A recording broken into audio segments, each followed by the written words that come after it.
Para saudara yang terkasih, kemarin kita semua mengikuti perayaan Jumat Agung. Mulai dari pagi ada jalan salib, lalu sorenya ibadat penghormatan salib. Di tempat-tempat lain, banyak tempat memvisualisasikan peristiwa jalan salib Tuhan di pagi harinya dengan tablo. Menarik, banyak yang terharu, banyak yang menangis, banyak yang bersedih melihat visualisasi jalan salib itu.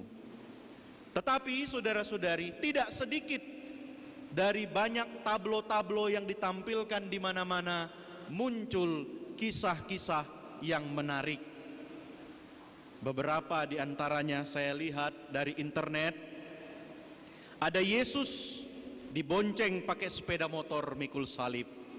Mungkin terlambat dia sehingga Simon Kirene bonceng dia pakai motor, ngebut mereka berdua.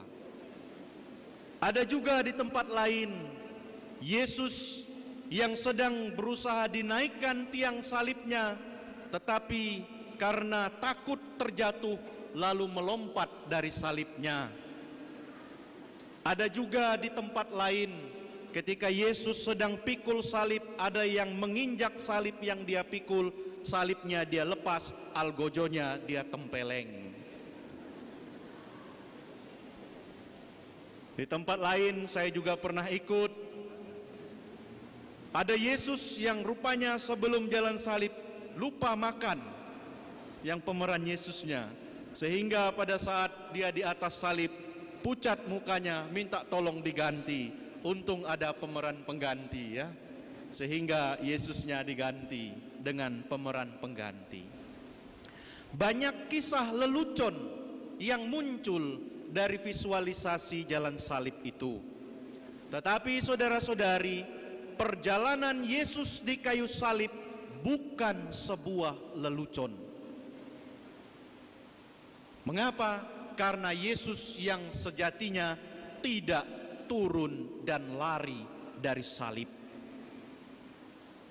Yesus tetap berada di kayu salib sampai akhir, sampai wafat di kayu salib. Anda tahu, godaan terbesar Yesus di kayu salib bukan dicambuk, bukan dipukuli, bukan dipaku. Godaan terbesar Yesus di kayu salib adalah godaan disuruh turun dari salib.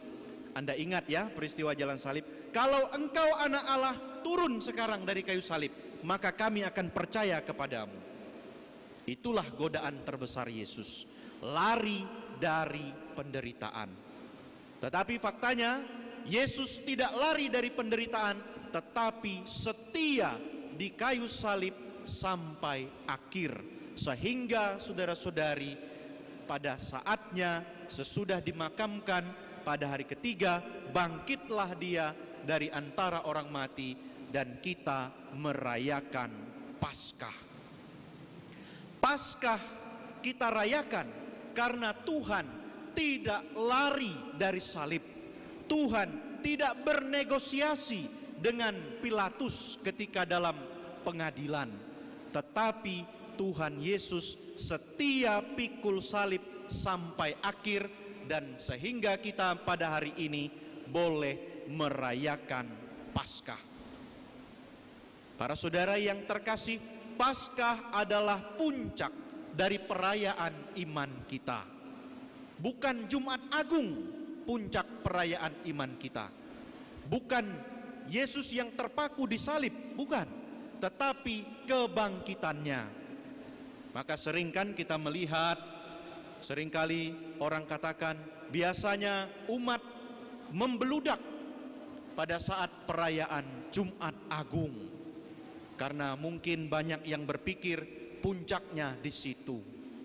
Saudara-saudari, puncak perayaan iman kita adalah kebangkitan Tuhan. Karena kalau Tuhan tidak bangkit, apa? Sia-sialah iman kita. Maka puncaknya adalah Paskah, saudara-saudara. Puncaknya Paskah. Maka jangan berhenti di Golgota.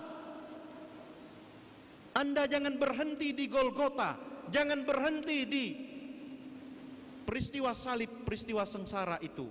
Tetapi kita harus sampai kepada peristiwa kebangkitan Tuhan hari ini.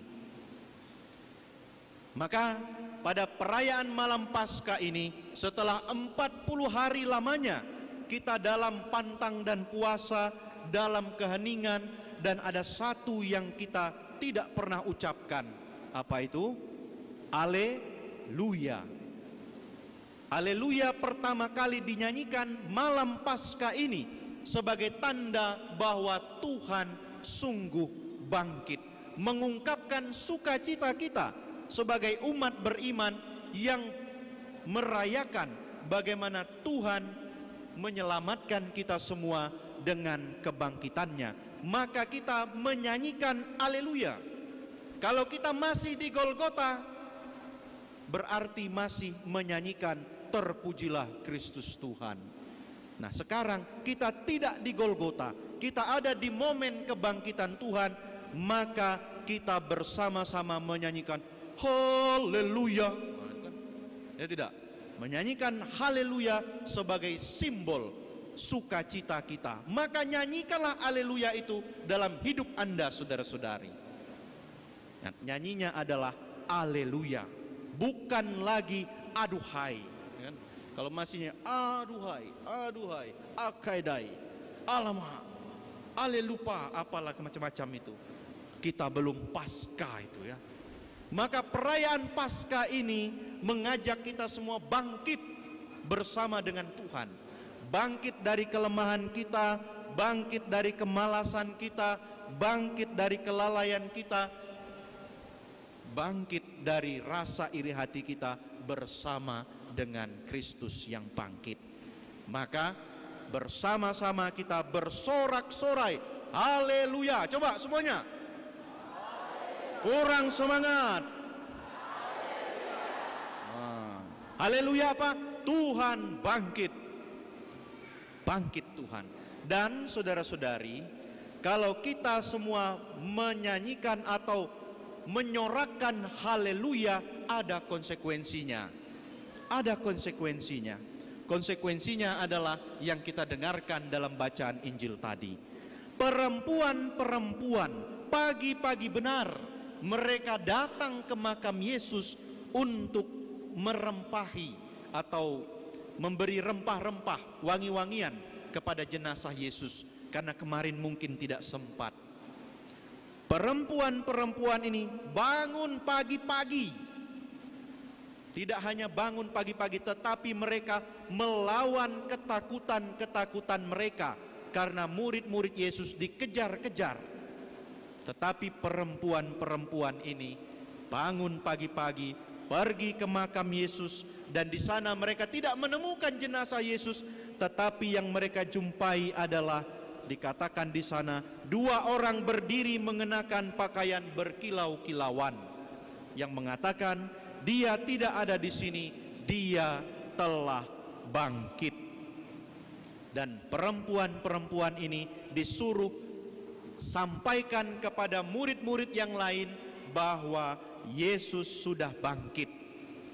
Dan perempuan-perempuan ini tidak banyak omong, tidak banyak tanya, cepat-cepat mereka berlari ke tempat murid-murid yang lain dan menyampaikan berita kebangkitan.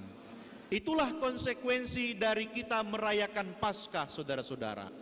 Paskah tak pernah membuat kita diam di tempat. Paskah tak pernah membuat kita mengurung diri di rumah. Paskah harus menggerakkan kita untuk pergi. Pergi untuk apa? Mewartakan Tuhan yang bangkit.